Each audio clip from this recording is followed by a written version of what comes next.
बिस्मिल्लाहिर्रहमानिर्रहीम। बच्चों अस्सलाम वालेकुम। आज आपका जो लेक्चर था वो था आज आपका जो लेक्चर था वो आयोनिक कंपाउंड्स के फार्मूला यूनिट के बारे में था और उसके बाद एम्पेरिकल फार्मूला और फिर उसकी इम्पॉर्टेंट कैलकुलेशंस थी। तो हम शुरू करते हैं फार्मूला यूनिट से।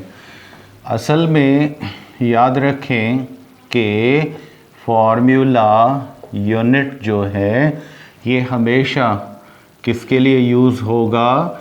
ये कोवेलेंट कंपाउंड्स के लिए नहीं होगा, ये होगा फॉर ओनली आयोनिक कंपाउंड्स। याद रखें, हम जब भी टर्म इस्तेमाल करेंगे फार्मूला यूनिट तो हम वहाँ क्या लेंगे? आयोनिक कंपाउंड्स लेंगे। आयोनिक कंपाउंड्स में आपको पता है कि जब भी कोई आयोनिक कंपाउंड बनता है तो उसमें क्या होता है, उसका एक पूरा क्रिस्टल बनता है और क्रिस्टल के अंदर लाखों करोड़ों क्या होते हैं? ऑपोजिट आइंस होते हैं। Cation A9, cation A9, cation A9, ये बनते जाते हैं और इनकी कोई लिमिट नहीं होती। तो हम फिर क्या करते हैं, और इसको फिर आप आयोनिक कंपाउंड को जो कि एक क्रिस्टलाइन स्ट्रक्चर में होता है, इसको जब आप क्या करेंगे, सिंपल आप इसको कन्वर्ट करना चाहें, ब्रेक करते जाएं, तो फिर आपको एक छोटा सा उसका क्या मिलेगा? एक आपको ब्लॉक मिलेगा। जैसे हमने कोवेलेंट कंपाउंड्स में पढ़ा है, उनको छोटा करते जाएं करते जाएं करते जाएं, फाइनली आपको क्या मिलेगा? एक छोटा सा उसका हिस्सा मिलेगा जिसको मॉलिक्यूल कहते हैं। ठीक इसी तरह आप एक आयोनिक कंपाउंड को अगर ब्रेक करते जाएंगे तो फाइनली आपको उसमें से क्या मिलेगा? छोटा सा ब्लॉक मिलेगा जिसको फर्दर ब्रेक करोगे तो वो आयोनिक कंपाउंड नहीं रहेगा। उस छोटे से ब्लॉक को हम क्या कहते हैं? उसको हम कहते हैं यूनिट सेल। क्या कहते हैं उसको? यूनिट सेल कहते हैं। अब यूनिट सेल के अंदर, यूनिट सेल क्या है? 3 डायमेंशनल स्ट्रक्चर है, क्रिस्टलाइन सॉलिड की सबसे छोटे में छोटे मतलब क्या है? यूनिट स्ट्रक्चर है। अब इसमें देखा जाएगा कि कितने केटाइंस और कितने एनाइन आपस में लिंक कर रहे हैं। तो इनका सिंपलेस्ट जो रेशो हम लेंगे, जो सिंपलेस्ट होगा, मतलब सोडियम क्लोराइड है, इसका क्रिस्टल आपने लिया। अब इसमें आप देखेंगे तो सोडियम और क्लोराइड ये आपस में एक आयोनिक बॉन्ड के ज़रिए कनेक्टेड है। इनका आपस में सिर्फ बॉन्ड बना है। अब ये सोडियम किसी और से आयोनिक बॉन्ड नहीं बनाएगा, ठीक है, इसको सराउंड आयन करेंगे लेकिन बॉन्ड एक ही होगा। अब ये समझो, ये आयंस का रेशो जो हमें मिला कहाँ पर? एक यूनिट स्ट्रक्चर, यूनिट सेल के अंदर। इसको आप आम तौर पर क्या कहेंगे? इसको आप कहेंगे फार्मूला यूनिट। क्या कहेंगे इसको? Formula unit. ये हर आयोनिक कंपाउंड का अपना अलग सेपरेट क्या होता है? एक फार्मूला यूनिट होता है जो कि हमें बताता है। ये अलग नहीं होंगे आयंस, ये सिर्फ हमने रेशो यहाँ से कैलकुलेट किया कि पर केटाइन कितने एनाइन हैं। अब इस फार्मूला यूनिट को हम क्या करेंगे? इसमें फार्मूला यूनिट जो आपने देखा, इसमें जितने आयंस हैं उनके मासेस को क्या करेंगे? प्लस करेंगे। देखो NaCl ये क्या है? फार्मूला यूनिट है। क्रिस्टलाइन के सबसे छोटे यूनिट सेल में इतने आयंस आपस में एक बॉन्ड, आयोनिक बॉन्ड के जरिए कनेक्टेड हैं। अब इनका आप क्या निकालोगे? मास निकालोगे। सोडियम भले आपको थोड़ा सा बता देते हैं, एटम हो या उनमें से एटमों में से आयंस बन जाए, उनका मास वही रहता है, मास चेंज नहीं होता, मास कभी भी चेंज। जो सोडियम के एटम का मास है जैसे 23 है तो केटाइन का भी 23।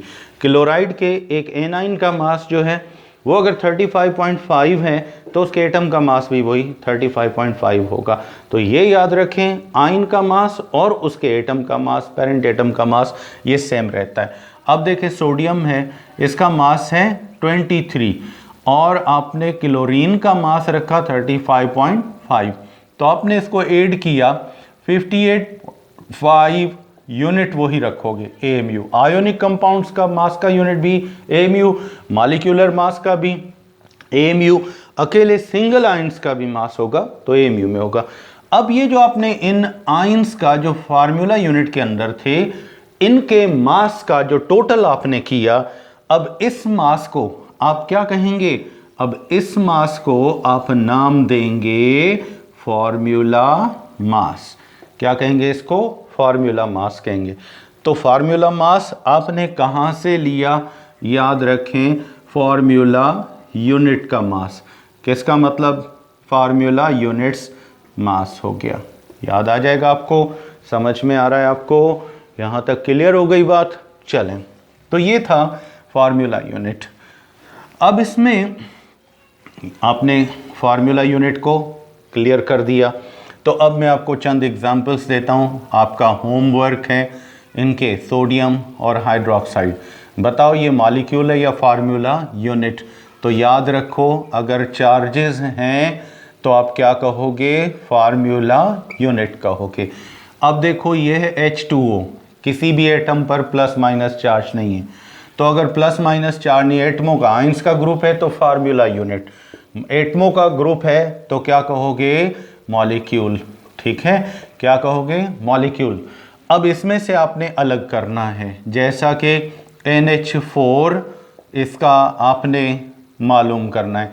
अगर आयंस का मास करोगे, गुड, क्या कहोगे? Formula mass. और इसका मास कितना होगा वो आपका होमवर्क है।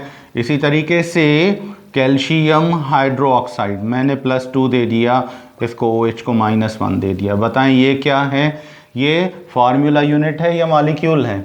अगर मॉलिक्यूल है तो मास क्या होगा? Molecular mass. अगर ये फार्मूला यूनिट है तो फार्मूला मास होगा। इसी तरीके से सोडियम कार्बोनेट Na2CO3, बताओ ये क्या है? ये फार्मूला यूनिट है, मॉलिक्यूल है। तो उसके बाद NH3, चार्जेस नहीं हैं, तो अब ये आपका काम है, इसमें से आपने फार्मूला यूनिट भी ढूंढना है और आपने मॉलिक्यूल्स भी ढूंढने। इसी तरीके से कार्बन टेट्राक्लोराइड, चार्जेस देख लो नहीं हैं तो समझ लो ये फार्मूला। अब थोड़ा सा आपको और बता दें, अब ज़रूरी थोड़ी है आपको कोई फार्मूला मिले और आपसे पूछा जाए इसमें से फार्मूला यूनिट कौन सा है, मॉलिक्यूल कौन सा है, तो आप डिसाइड कैसे करोगे? सवाए अमोनियम के, मतलब NH4 के, बाकी जितने भी समझो केटाइन और एनाइन होंगे, ये समझ लो मेटल के होंगे। किसके होंगे? मेटल्स के केटाइन होंगे। तो आप देखो किसी भी कंपाउंड में अगर मेटल फार्मूले में है तो वो फार्मूला यूनिट कहलाएगा, वो आयोनिक कंपाउंड होगा। अगर नॉन मेटल हैं दोनों एटम, दोनों नॉन मेटल हैं, अमोनिया में दोनों नॉन मेटल, क्लोराइड में दोनों नॉन मेटल, इसी तरीके से H2O में दोनों नॉन मेटल, तो जहां आपको नॉन मेटालिक एटम देखें उनका ग्रुप है तो मॉलिक्यूल। अगर उसमें एक मेटल है एक नॉन मेटल है, कम से कम एक तो मेटल जरूरी है, तब वो क्या कहलाएगा? वो ऑलमोस्ट आयोनिक कंपाउंड कहलाएगा, वो फार्मूला यूनिट कहलाएगा। सवाए इसके आयन के, अमोनियम आयन के, जो कि नॉन मेटालिक आयन होता है, बाकी सारे मॉलिक्यूल भले H जैसा कि HCl हैं, इसको भी आप आयोनिक नहीं कहोगे। क्यों नहीं कहोगे?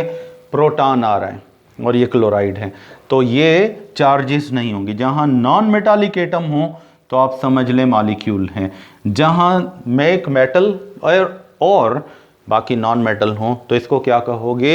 इसको आप कहोगे फार्मूला यूनिट, वो आयोनिक कंपाउंड का यूनिट स्ट्रक्चर, एटमों का ग्रुप, मॉलिक्यूल, कोवेलेंट कंपाउंड का यूनिट स्ट्रक्चर। अब इनके आप मासेस भी निकालोगे और ये भी बताओगे इनमें से फार्मूला मास किसका होगा और उसके बाद किसका मॉलिक्यूलर मास होगा। यहाँ तक आपको बात समझ में आ गई? तो उसके बाद फिर हम प्रोसीड करेंगे नेक्स्ट टॉपिक में।